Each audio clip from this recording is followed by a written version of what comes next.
Oi, gente. Eu tenho acompanhado nas redes sociais críticas da imprensa e também dos próprios torcedores de Inter e Grêmio, críticas relacionadas ao desempenho dos times, colocação de Grêmio e Inter no Campeonato Brasileiro, as recentes eliminações do Inter da Copa do Brasil e da Libertadores da América. E tudo isso é compreensível, só que a gente precisa contextualizar um pouco essa situação. Primeiro, a gente tá falando de dois gigantes do futebol brasileiro, dois campeões do mundo. Isso ninguém tira, faz parte da história dos dois clubes e do futebol brasileiro. Entretanto, a gente precisa colocar Inter e Grêmio dentro de uma realidade de hoje. E essa realidade, infelizmente, é a de não disputa de títulos. Inter e Grêmio têm equipes hoje que são inferiores. Primeiro a gente vai falar dentro do campo. São equipes inferiores. Se formos comparar com Flamengo, com Palmeiras, até com Cruzeiro já agora, Atlético Mineiro também, embora a equipe esteja oscilando esse ano. É difícil concorrer com esse patamar financeiro. Não tem como a gente querer que Inter e Grêmio e Inter, façam frente a essas equipes que eu acabei de citar, porque elas têm mais dinheiro para investir, via de consequência, contratar os melhores jogadores. Não tem como, hoje, pelo menos, haver um enfrentamento de igual para igual, principalmente se nós formos falar de campeonatos de pontos corrida, onde a regularidade é o que decide a competição. Não tem o que fazer. E qual, então, seria o remédio para que Inter e Grêmio voltem ao patamar que é deles? Virar SAF, clube empresa, pode ser. Inter, agora a gente recentemente leu que tá começando a fazer o estudo. O Grêmio também já se fala o que pode ser feito para transformação em SAF, qual é o tipo de SAF. Até quero lembrar que daqui a um tempinho nós vamos estar liberando um vídeo que fala especificamente de SAF. Quem acompanha o canal vai ter a oportunidade de desfrutar desse material. Mas fechando parênteses, pode ser que a SAF seja a solução. Outro formato de gestão também é algo que os clubes precisam, já deveriam até estar discutindo internamente e com muita força, deixando política de lado, interesses pessoais e de grupos políticos de lado, e sim pensar num clube profissional como a indústria do futebol exige hoje. É preciso profissionalização. Então aí já vem um gancho que eu quero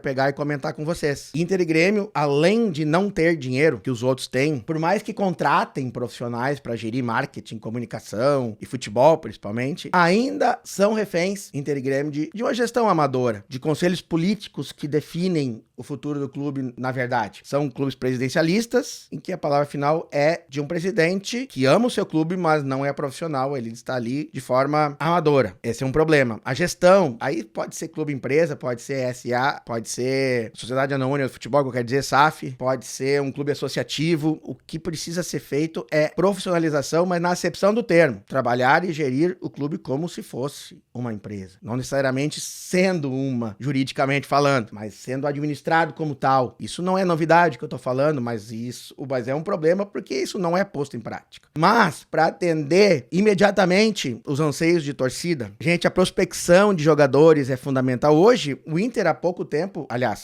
não, quando a atual gestão ingressou lá no final de 2020, falava-se muito em ciência de dados, em profissionalização, como eu já havia comentado, mas a gente não verificou nada disso, salvo uma ou outra contratação que deu certo. O Inter ainda é refém de indicação de jogadores, o famoso CAPA, e o Grêmio também tem um órgão similar no clube. Eu não vejo o trabalho assertivo desses departamentos que são tão importantes. O Inter precisa descobrir o Neymar antes dele ser o Neymar. O Grêmio precisa descobrir o Neymar antes de ser o Neymar. Esse é o segredo para um clube que não tem a condição financeira daqueles clubes do centro do país. É a única forma. Categoria de base e prospecção. Só assim, Inter e Grêmio podem vir a ter a qualidade similar ou próxima daqueles clubes lá do centro do país, que hoje não precisam se preocupar em gastar o dinheiro, em errar em contratações, porque eles têm recursos financeiros de sobra. Para mim, hoje, inclusive, o grande exemplo de profissionalização é o do Palmeiras. O Flamengo tem muito dinheiro, mas internamente ainda não é aquela perfeição profissional que se espera. O Palmeiras, sim. Esse já chegou num patamar que eu acho que pro Brasil,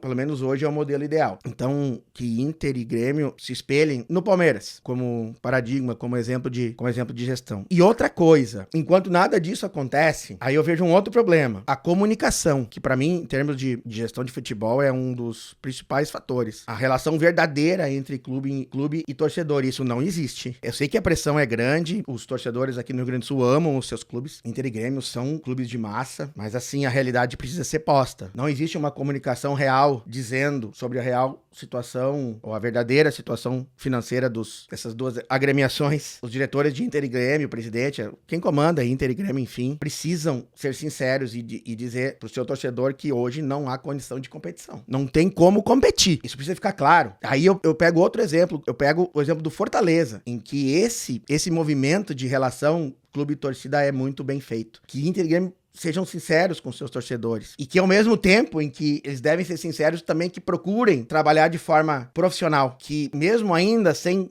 ter um investimento muito forte em termos financeiros, que trabalhem em prospecção, gente. Que busquem jogadores talentosos ainda antes da fama. Antes deles serem famosos e via de consequência, antes deles se tornarem caros. Talvez aí seja um ponto de solução que pode ser aplicado. Não só teoria, que coloque em prática essa ideia, esse tipo de forma de montar time de futebol. Base, prospecção. E, enquanto isso, eles discutem que tipo que forma de gestão que vai ser aplicada, se é, como eu falei, sociedade anônima de futebol, ou outro formato de clube-empresa, enfim. Ou se mantém associativo. Profissionalização, essa é a palavra-chave. Certo, gente? Esse é o comentário de hoje e a gente se vê no próximo vídeo. Um abraço!